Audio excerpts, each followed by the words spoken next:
Buen día, ¿cómo andan? Hoy es jueves 18 de abril, entonces esta es la semana aquí que ven en la pantalla del 18 de abril. Estamos en la séptima semana de la cursada. La semana que viene es el final del primer módulo. Ya casi llegamos. El tema de esta semana es la transformación de Europa después de la caída de Roma y del Imperio Romano en el mundo latinoparlante. Todavía no llegamos mucho al establecimiento del feudalismo, pero estamos llegando a eso. Vamos a empezar eh, a ver el feudalismo mejor la semana que viene. Lo que vamos a ver esta semana es cómo es el caos en Europa en el siglo VI. La guía de actividades de esta semana, léanlo con mucho cuidado, empiecen con esto, empiecen con la guía de actividades. El foro de esta semana van a trabajar con las mismas fuentes primarias que les he designado para sus trabajos conclusivos. En este foro van a poder ensayar un poco sus ideas, recibir el apoyo de sus compañeros. Tomen en serio este foro, tanto su propio aporte como sus comentarios a los aportes de sus compañeros, porque es así que cada uno de ustedes va a poder recibir retroalimentación sobre sus ideas iniciales. Van a poder colaborar un poco. Piensan seriamente cómo reaccionan a lo que ofrecen sus compañeros. Así, cada cual ayuda al otro a reformular, a repensar sus ideas hacia el trabajo conclusivo. Las fuentes primarias de esta semana son la regla de San Benito y la obra de Pseudo Dionisio el Areopagita. Van a ver específicamente la jerarquía eclesiástica y las páginas específicas que tienen que leer están anotados aquí en la guía de actividades semanales y también aquí en el foro. Ahora, a algunos de ustedes les he designado estas dos fuentes y van a tener que prestar atención a las lecturas de esta semana. Pero tenemos que ver también, repasar un poquito esta semana lo que se vio en las semanas 5 y en la semana 6, porque los documentos de esas semanas aparecen en el foro también. Estamos hablando de los siglos cuarto, quinto y sexto. Son 3 siglos con cambios, sobre todo en la latinidad, que son terribles entre la concentración del poder en el imperio con Constantino, la caída del imperio y la reconfiguración de Europa. Tenemos 3 siglos de cambios masivos. Entonces tienen que acordarse bien de la importancia en el estudio de la historia, del espacio y del tiempo, porque los espacios cambian con el tiempo cambia los espacios y no se puede entender los espacios de un tiempo como se entienden esos mismos espacios en otro tiempo. Bueno, vamos a mirar un poquito semana por semana con estos 3 siglos. La quinta semana era la semana del 4 de abril. Ahí está. Ok. Era en la quinta semana, la semana del 4 de abril, que miramos un poco a Constantino y el proceso de la cristianización del imperio, ¿no? Las fuentes primarias de esta semana eran Eusebio de Cesarea, la vida de Constantino, una selección, y el credo y los cánones del concilio de Nicea. Vimos algo sobre la reacción monástica a la oficialización de la iglesia y también leímos algo sobre el surgimiento de Constantino y el surgimiento de Eusebio de Cesarea como una suerte de teólogo oficial del imperio. En mis aportes sobre la semana, yo sí voy a pedir que todos vuelvan a repasar mis aportes de esta semana. Los que van a escribir sobre estas dos fuentes primarias van a tener que mirar un poco más de esta semana quinta. Pero en mis aportes, ya lo abrí, en mis aportes de esta semana repasamos un poco el tema de las persecuciones en los primeros 3 siglos, el surgimiento de los cambios en las políticas religiosas de los emperadores, la oficialización del culto al sol invicto. Después leímos algo sobre la supuesta conversión de Constantino. Constantino era hijo de un César, ¿no? El imperio se había dividido en 4 tetrarquías y Constancio Cloro, el padre de Constantino, era uno de los Césares.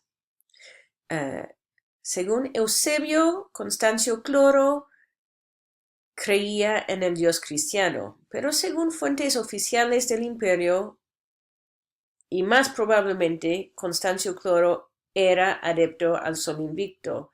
Su esposa sí era cristiana, y entonces Constantino se crió en un ambiente de respeto a ambas tradiciones religiosas, el culto al sol invicto y al cristianismo.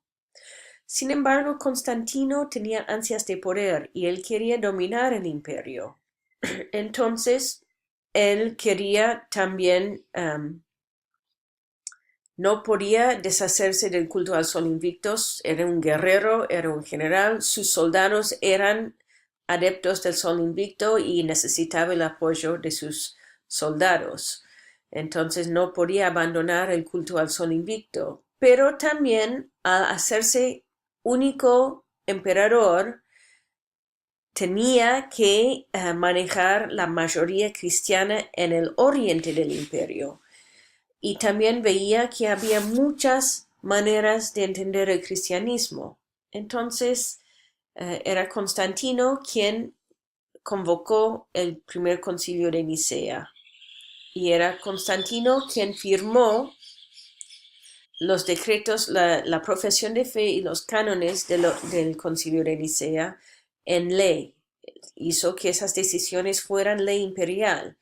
Sin embargo, él se mantuvo como sumo sacerdote en el culto al sol invicto y cuando se bautizó arriano y no niceno.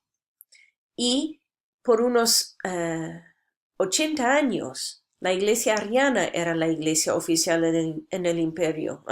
50 años, perdón, hasta el año 381. Así que en la quinta semana hablamos un poco de la política imperial en cuanto a la religión y un poco sobre los debates teológicos que hubo en el imperio en los principios del siglo IV y a lo largo del siglo IV. Después está la reacción monástica y la conclusión. Vuelvan a leer este aporte. Bueno, después en la sexta semana estoy avanzando lo más rápido posible. En la sexta semana vimos el ocaso del imperio en el occidente y vimos el trabajo especialmente de Jerónimo con su grupo de mujeres y a Agustín. Las fuentes primarias para esta semana era uno de los libros de la obra de Agustín sobre la Trinidad y las cartas de Jerónimo a sus compañeras de trabajo, Paula y Marcela. Había un grupo de 4 o 5 mujeres con quien trabajaba, pero es mucha lectura para leer todas sus cartas. Otra vez les voy a pedir a todos que vuelvan a repasar el aporte mío en la semana sexta y los que van a trabajar con estas fuentes primarias tendrán que repasar un poco más los materiales de la semana sexta. La semana sexta, el ocaso del Imperio Romano. Ok, el repaso sobre lo que ya hablamos sobre Constantino y la oficialización de la fe cristiana, algo sobre la vida de Agustín, bastante sobre la vida de Agustín. La obra de Agustín es enorme. La obra literaria teológica de Agustín, perdón, error mío. Es enorme. Pueden verlo en español acá en esta página si les interesa ver más, pero es increíble la obra de Agustín. Y después Jerónimo. Ahora, Agustín y Jerónimo llegaron a ser, su obra llegó a ser la obra teológica y bíblica más importante en la Iglesia latina. Jerónimo y su grupo de colegas mujeres tradujeron una gran parte de la obra de Orígenes de Alejandría y de otros teólogos griegos. También tradujeron la Biblia, el Antiguo y el Nuevo Testamento, de sus idiomas originales, el hebreo y el griego, al idioma vulgar del Imperio Latino, al latín. Y esta Biblia vulgata tuvo una influencia durante más de 1000 años. Fue la Biblia en el occidente.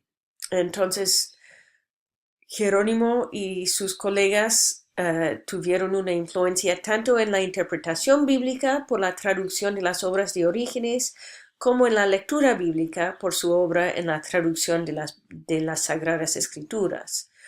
Tanto Jerónimo como estas mujeres. Eran todas mujeres quienes acompañaron a Jerónimo en estos esfuerzos de traducción.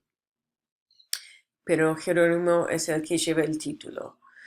Entonces Agustín y Jerónimo y sus compañeros, los compañeros de Agustín en la filosofía y en el monasterio, que eran varones, y las compañeras de Jerónimo, tuvieron un impacto importante en mantener el foco teológico en la Iglesia latina después del derrumbe del Imperio Romano. Aquí las invasiones germánicas, que también Justo González habla bastante de esto, y así la conclusión de la sexta semana.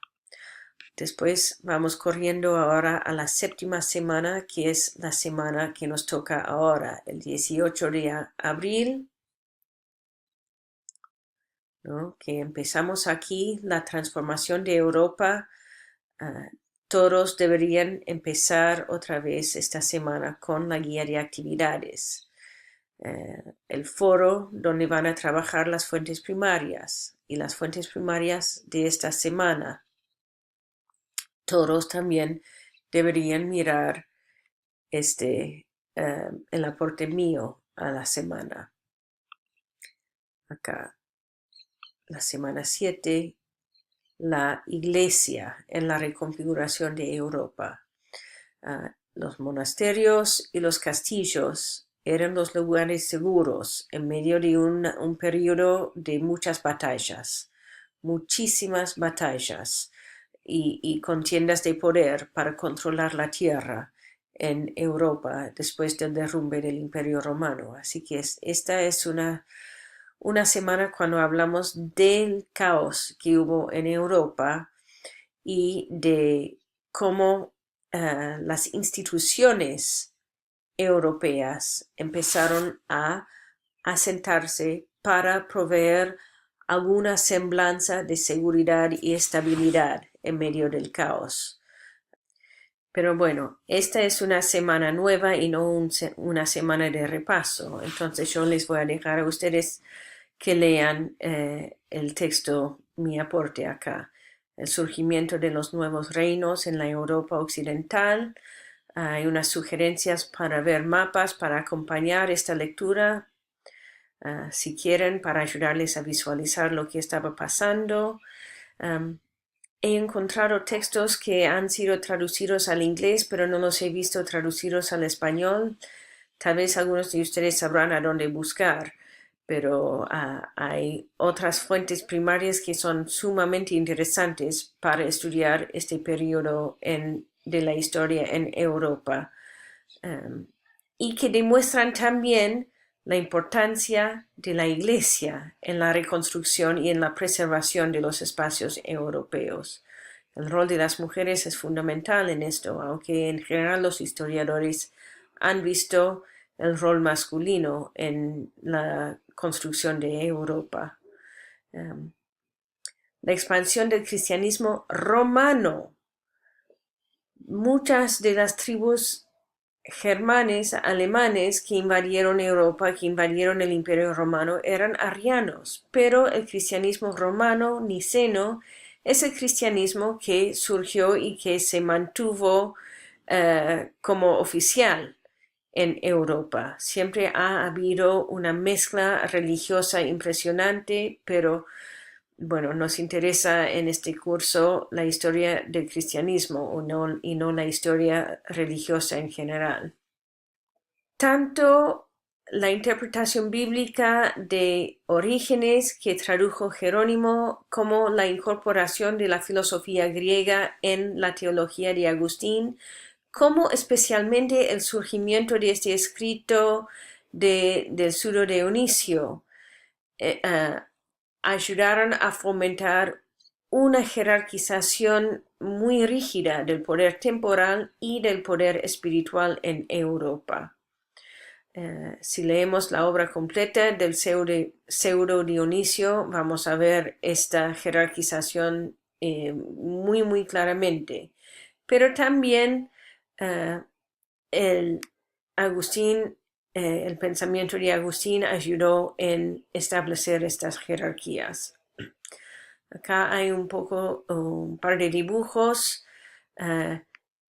Esto representa muy esquemáticamente el pensamiento neoplatónico que se adaptó a la teología cristiana.